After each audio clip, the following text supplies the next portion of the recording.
This one's for my God is everywhere always friends. He actually may be more like Roy Kent than you realize.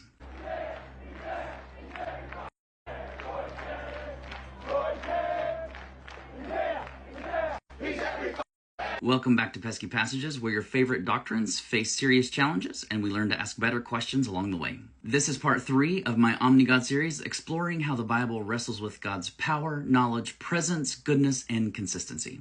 Just because we claim God is everywhere does not mean that the Hebrew Bible shows him that way. In Genesis 11:5, we have a verse that says, "Then the Lord came down to see the city and the tower that the mortals had built." In different stories throughout Genesis, we see that sometimes God walks, sometimes he travels, and sometimes he has to come down just to see what's going on. In Genesis 11, God isn't hovering invisibly over the nations. He descends, like he's just now catching wind of what's going on down there. The narrative reads more like a field inspection rather than a moment of divine omnipresence. And just like last episode, this is not the only instance. In Genesis 3, Adam and Eve hear the sound of Yahweh walking through the garden in the cool of the day, physically embodied. In Genesis 18, God visits Abraham and then says, "I will go down to see," locally present. We shouldn't be too quick to handwave this away as just another case of words don't mean words. Instead, we should ask ourselves why God is being portrayed this way by this particular author or authors, keeping in mind that they lived in a specific time, a specific culture, with a specific theological understanding. Across these early stories, God does not appear as an abstract, invisible force. He walks. He arrives. He responds to things he wasn't already present for. God is being anthropomorphized,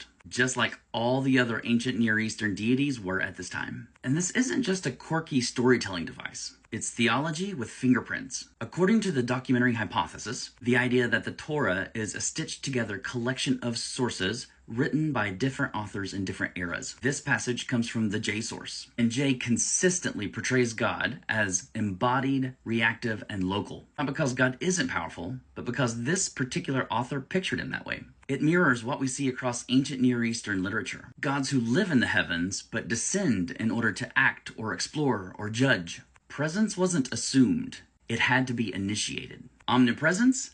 That comes later, as Israel's theology expands and absorbs new frameworks. But in this early layer, we're watching a different God take shape. One who moves because he's not already there. One who checks because he does not already know. And one who arrives because that's how presence works in this worldview. The version of God we find here is not broken.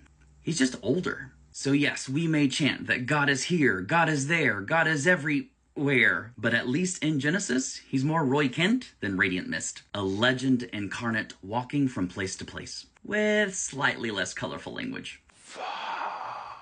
That was fun. Now, if you've made it this far and you're enjoying the content, I would invite you to go click the link in my bio and join our brand new Patreon community. And if you think I couldn't be more wrong, I would love to hear how you would answer these questions in the comments below. Why does the Bible keep showing God moving toward things instead of already being there? What assumptions are we carrying into the text when we read omnipresence into stories that seem to contradict it? If omnipresence isn't there at the start, when does it develop? And what does that say about how doctrine evolves? Do we allow early portrayals of God to speak for themselves, even when they clash with later ones? And are we willing to read the Bible as a conversation across time, instead of a flat, unified claim about who God must be? Maybe the point of these stories isn't that God is everywhere. It's that God is somewhere, that he shows up, that he moves toward the world on purpose. Now that may sound less impressive to the philosopher, but to a storyteller, that makes God real, tangible, imminent. So if you're ready to let the Bible move you somewhere new,